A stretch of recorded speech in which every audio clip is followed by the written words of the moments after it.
All right, this is Phil Mershon. I'm here with Jeff C., and we're here today to talk about visual marketing. And the way we're going to do that is Jeff's going to spend some time talking about what's working, what's not, some stats. We're going to ask him some questions. And then after he's been going for a little while, we're going to bring a bunch of people into the hot seat. And we're going to ask them some questions. So people who we know are active in visual marketing, we're going to bring them on, and probably a variety of people we haven't even met yet. So we've invited a few friends of Jeff's and mine who we know are active. And then hopefully we're going to meet some other people, and we're going to learn things about your favorite tactics, your favorite tips, and your biggest fail and what you learned from it. So with that said, Jeff, why don't you get started? Sure. Well, I was going to first just give some stats because, and this is actually from Social Media Examiner, they recently asked marketers which forms of content they most want to learn about in 2015. And you know what? Creating visual assets took first place. And 70% of marketers plan to increase their use of original visual assets in 2015. So why do you think that is, Jeff? Well, I think, I still think there's a place for bloggers, and I don't want to get the bloggers upset. But there's so much content out there, and there's so many streams flying by. I mean, we see that even in the comments during our blab today. Stuff's flying by. And visuals are a way for you to stand out. Especially, the stuff's flying by so much, and if you can have a visual, especially with the blog post, because I don't think people are done with reading. There's less of it going on. I think people are trying to condense stuff down, and if they can see it in a visual way, it processes faster. But it's just a way to catch attention in a noisy world. And I think our world, just like with Blab coming on the scene, is getting more noisier. And so how's Blab, your content on Blab, going to stand out? So, I mean, it's those different things that calls attention to yourself and makes you stand out. I think that's why my show worked and people started following me, is because I really worked hard on visuals. Yeah, that makes sense. But do you think we're getting to a point, too, where there's so much visual content that even that is hard to stand out amongst? Yeah. Mark Schaefer at Social Media Marketing World, I got to talk to him, and he was saying, he was talking about content and content shock, and that having awesome content is just what the price is to come to the table anymore. And I think the same thing is happening with visual marketing. I think if you don't have a visual strategy in place, if you're a marketer or even a small business or any of that, you've got to have one, because it is so important. It goes hand in hand with content that you're putting out. You just got to do it. I agree. What other stats did you find? Well, last year, the amount of video from people and brands in Facebook's news feed increased 3 times year over year. So, I mean, especially in the Facebook feed, I mean, we know that their reach is starting to be limited. They keep throttling it back.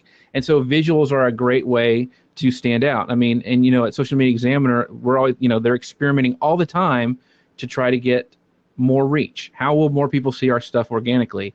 And visuals has a big part of that. And trying different posts, not just link posts, but quotes, videos, all that kind of stuff. Mixing it up, I think, helps your visuals go farther than just, slapping the same thing up every time. That makes sense. What other stats did you find that you wanted to share?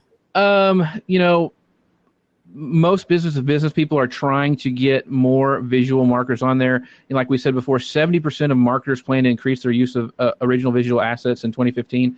The problem, we are as marketers, we have so much to do. We've got to research these new networks like Blab. We've got to create content. We've got to create visuals now. And a lot of us are feeling stressed out about that. So I think the thing that I have been really working on is repurposing.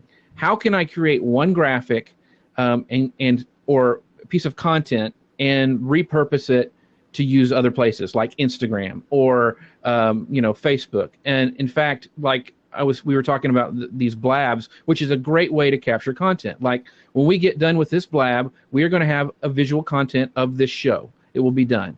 Well, I just don't want to slap this hour-long or whatever hour-long thing up on Facebook. People aren't going to watch that. So my strategy would be to take this blab, cut it up. A good question and answer for me usually is like a minute, 2 minutes long. Well, that'd be a great place to chop up that content and put it up on Facebook for a little, put a little bumper at the beginning of it, and there's a little piece of content. You can even narrow it down farther and do a 15-second one on Instagram. And now with Instagram not having to have square video, you can slap up any video. It's huge for repurposing. That's going to make things so much easier for people to repurpose content. So that is my strategy is repurposing. I want to squeeze every last bit of juice I can from a piece of content I create, because it does take so much time, and our time seems to be shrinking compared to how much content we need to put out there to still be competitive.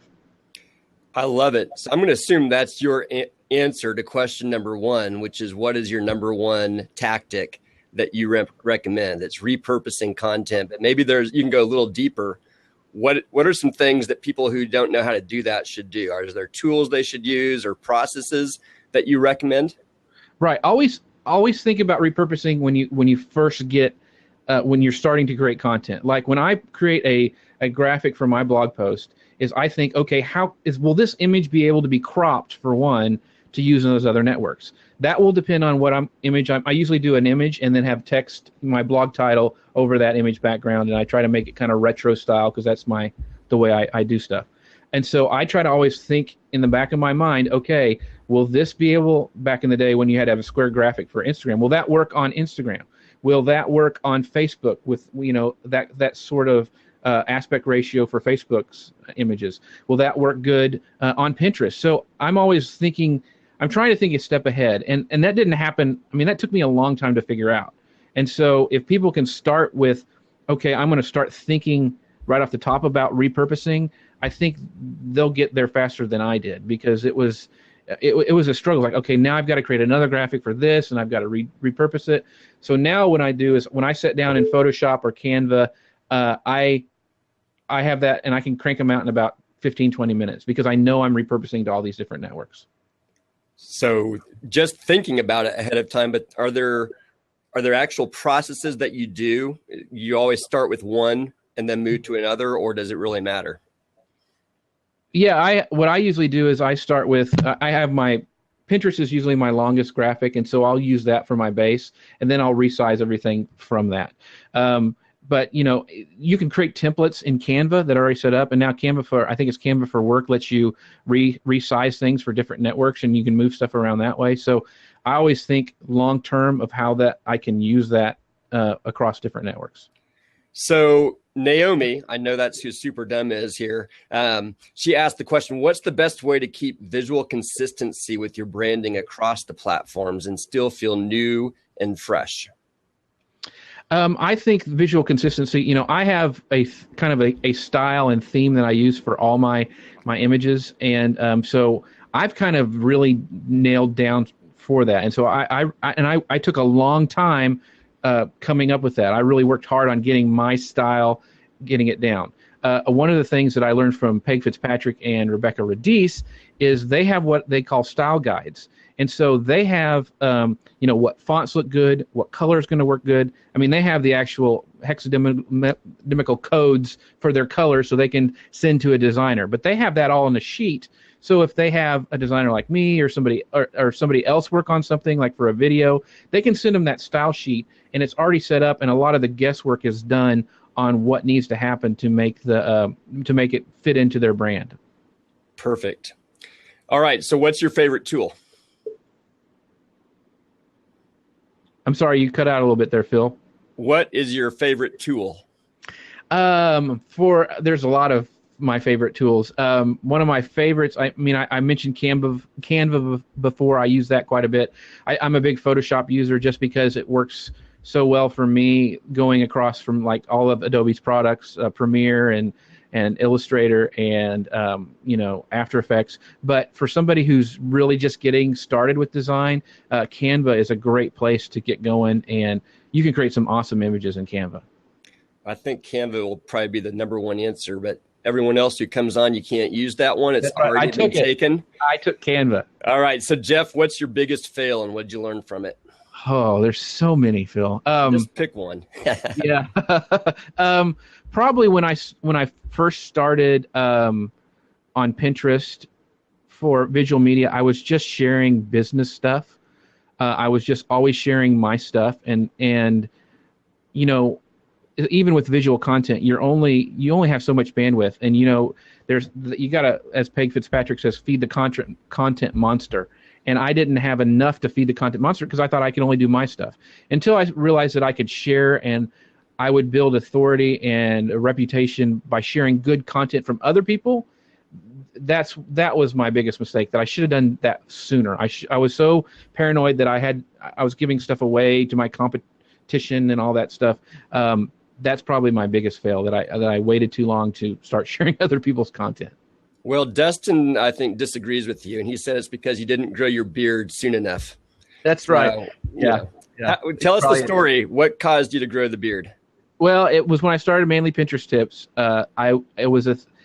There's a whole story behind. I got into Pinterest because I was listening to the Social Media Marketing Podcast, and Cynthia Sanchez was on, and then I wrote a blog post that kind of took off about Manly Pinterest Tips, and we started doing some Google Hangout shows, and then I said, I'm going to try this Manly Pinterest brand, but I'll give it a year, and a good beard takes about a year to grow, and so I started growing the beard, and it just it works. So now I'm stuck with a beard. This is in my logo, and I can never shave it off.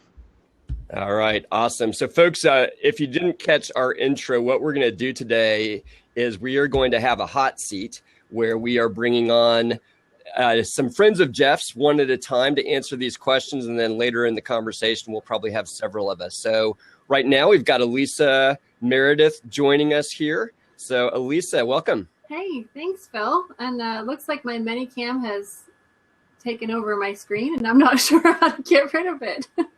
All right. Thanks for having me on. Oh, glad to have you here. And folks, please do tell Little Bird and let others know that we're here.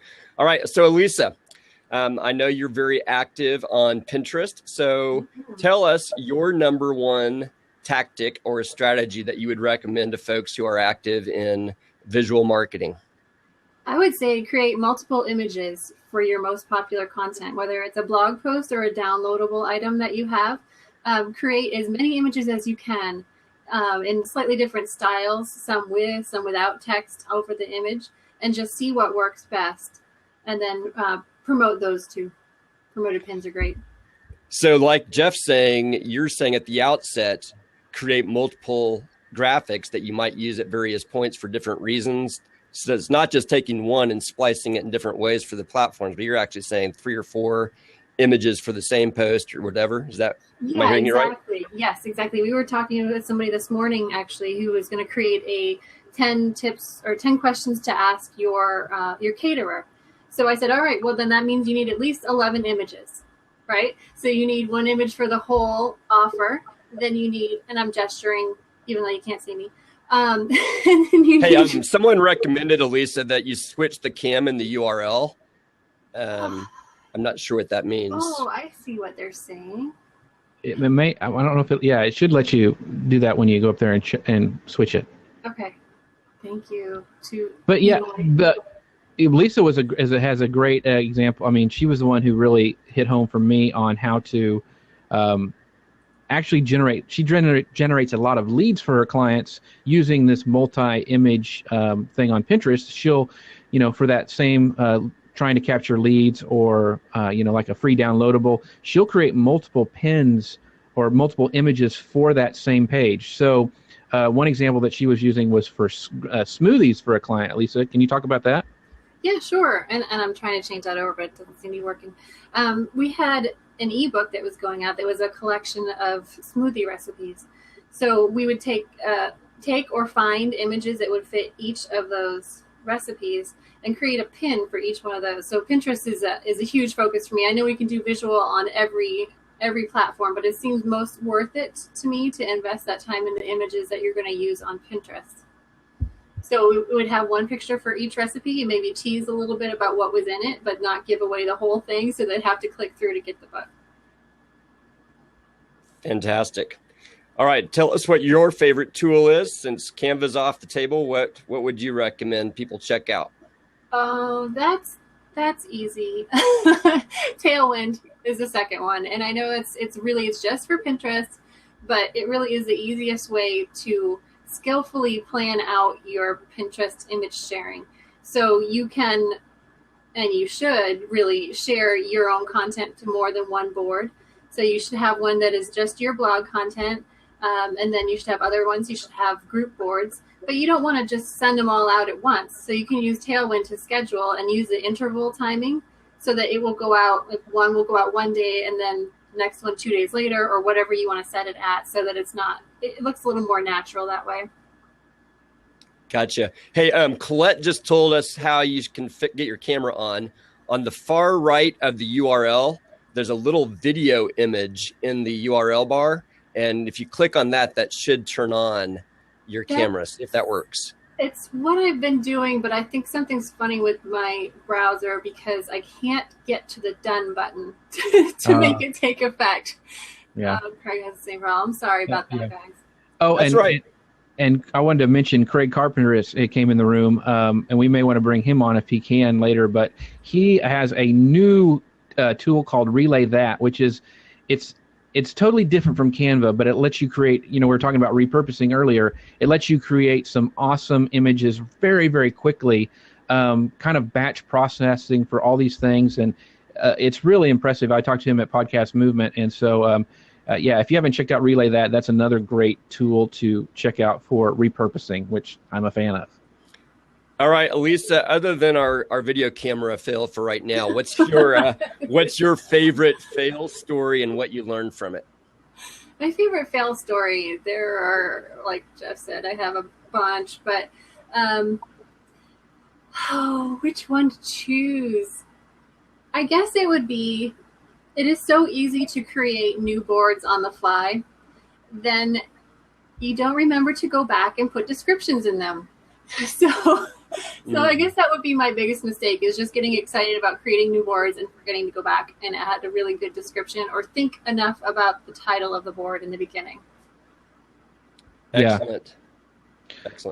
Because those, she's talking about Pinterest boards, because those Pinterest boards, if you title them well and write a good description, those can rank on Google. And so you'll see a lot of times when you're searching something on Google that you'll see Pinterest boards up there at the top. And that's because people have taken the time to write good titles and descriptions for their boards.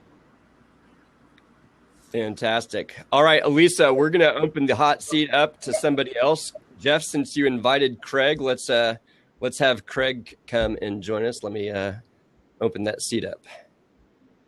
All right, Craig, come on in. While Craig's coming, Jeff, do you have any other comments on what we've just talked about? No, Lisa does a good. There's Craig. Hey, Craig, how are you doing, buddy? All right, welcome. What's up, guys? Not too much. So we're asking 3 questions. The first question is, what's your favorite tactic or tip that you would offer to other visual marketers? Second is, what's your favorite tool? And Canva and Relay are off the table, so you've got to pick something else. And then number 3 is, what's your favorite fail story? Something you did that didn't go as expected, or just a mistake you made and what you learned from it. Oh man, I wasn't prepared for these at all. In fact, I came onto Blab to get the dimensions of a layout I wanted to put in. And I saw Jeff, and I'm calling this the Blab hole. I've been on Blab like all week and just got kind of sucked in. But yeah, it's awesome to connect with you guys. So I'll try and do my best. I wasn't on. The first. The only person who was prepared for those questions was Jeff. So other people are having a little longer to think about it before I bring them on. But you're here. What was the first one? Again. So what's your favorite tip or tactic that you would share with other visual marketers? Something you've learned lately that's really working? Okay, so I can tell you one thing I just tried this morning. I was on another Blab. I started hearing great quotes from people. And what I did was I took their quote and I turned it into a visual graphic. And I think my aha moment this morning was that people are kind of tired of seeing the quotes from history quotes, like, the ones from, Thomas Edison quotes and, the ones that they're used to seeing. And what I want to do, and what I got a lot of engagement on this morning, was taking your peers' quotes, something that you've heard in a Blab, and actually putting those, it doesn't matter what tool you use, but putting those into a quote. It can be black text on a white background, but tagging those people and just letting them know that you heard that insight, that you valued it, and that you wanted to share it with other people. And I think that will be a trend, just from my, like that aha moment that I had, that I would like to see people start sharing their peers' quotes. If that's a good answer, I don't know. But that was kind of what came to me this morning.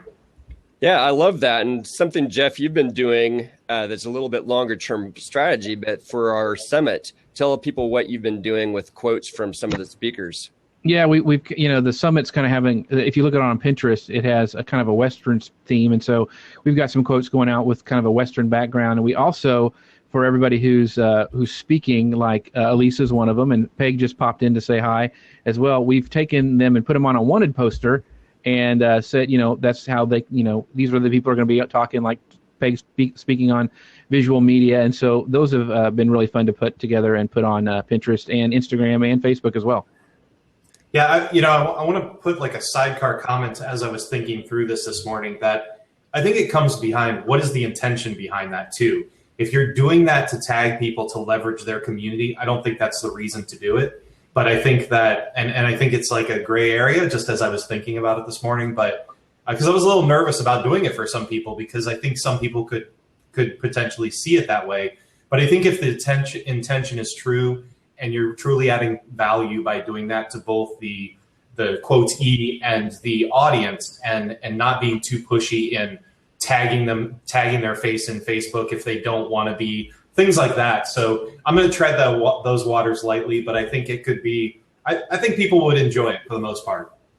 What do you think about quoting yourself? I've seen some people do that as well.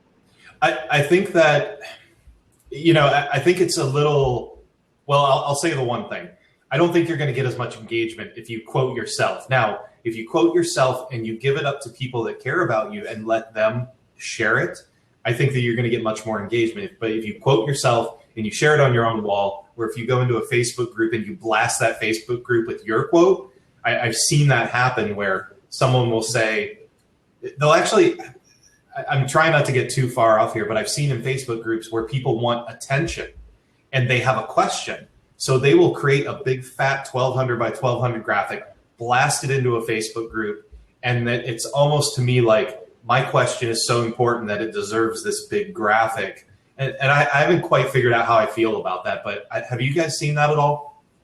Yeah, I'm not a big fan of quoting yourself. That's just my preference. And I think for the reasons you just stated is the reason. I think you can do it for other people, and I think you'd get way more engagement, interaction, and goodwill than trying to do it for yourself. Several people were commenting, though, as you were talking there, Craig, that when you create a graphic and put something that you believe on it and just don't sign your name, that is kind of like using your quote. But I think what you're describing is putting quotation marks around it and saying Phil Mershon says.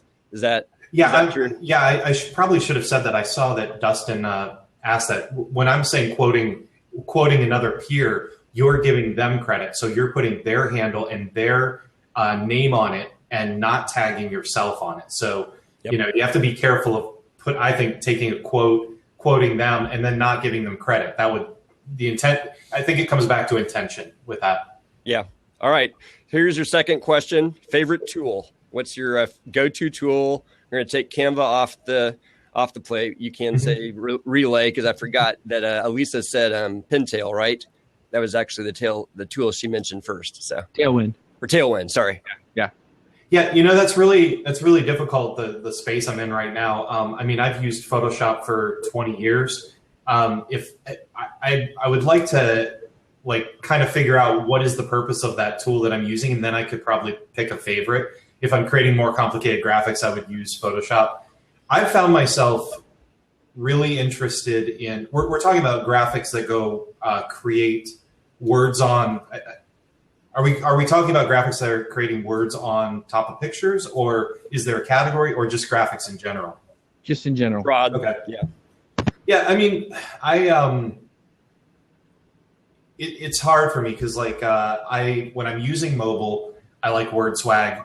When I'm trying to get something quickly done, I've obviously created something that I've connected with, but I haven't been using a lot of graphics tools lately. I'd have to say probably Photoshop, if I had to pick one, because it really allows me to go deep, and I have that ability. So it's kind of my go-to tool for branding and logo design. So I would say the Adobe suite for me, to be honest with you. Yeah, and that makes a lot of sense. All right, your favorite fail story, something that didn't go as expected, and what you learned from it. And is this under the umbrella of graphics as well? Something in the visual marketing space, yeah. Yeah, I would say I'm trying to think of that one. That's that's a tricky one. I can't put there was this one logo that I had created it was called Baby Bump, and I took a bee and I actually created a silhouette of a woman's body with the bee, if that makes sense. It was about pregnancy, and the logo was Baby Bump. So I had this bee in it, and I made it a little too accurate. I'll say that. So the top of the bee was a little too accurate, and it didn't go over well with the client. There you go. I think we've all done that before, something like that. I don't know if that's a good story, but that I was trying that. I was like, oh man, I had this flash. I was like, oh, this bee looks like a woman's silhouette. I was like, thought I was the coolest thing ever. And I totally missed the mark, I think. But when we removed the detail, they loved it. So it actually it went forward to get published in a book. But there was that point where I made that decision and showed it to them. So I guess lesson learned is, don't be like when you're showing your clients different things. You kind of have to maybe show it to your personal friends first to get their feedback. That's a good point. Good point. But at least you didn't publish it to the world before you showed the client, right? Exactly. That's the danger now. Like if you publish some of these graphics, you could misspell something, and then you get people talking about your grammar, your versus your and stuff. So I've definitely been self-editing myself more with the grammar and the making sure like I'm putting the right tag on people and stuff like that. So. Awesome. Great story.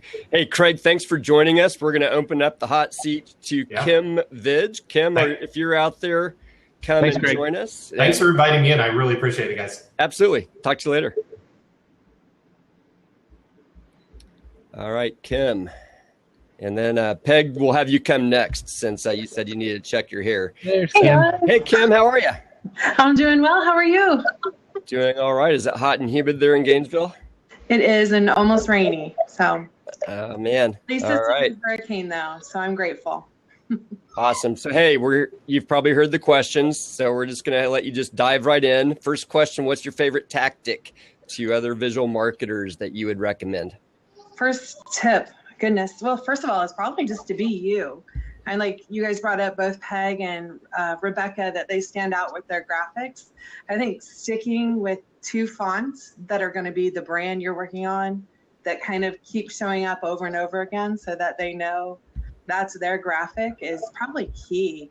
I see a lot of bloggers out there that are using all sorts of fonts all over the place, and it's kind of hard to know which is theirs and which is someone else's. So that's a great way to just, and if you can make it customized, even better, right? Like not one that you can see everywhere else. So that's just a simple tip I would throw in.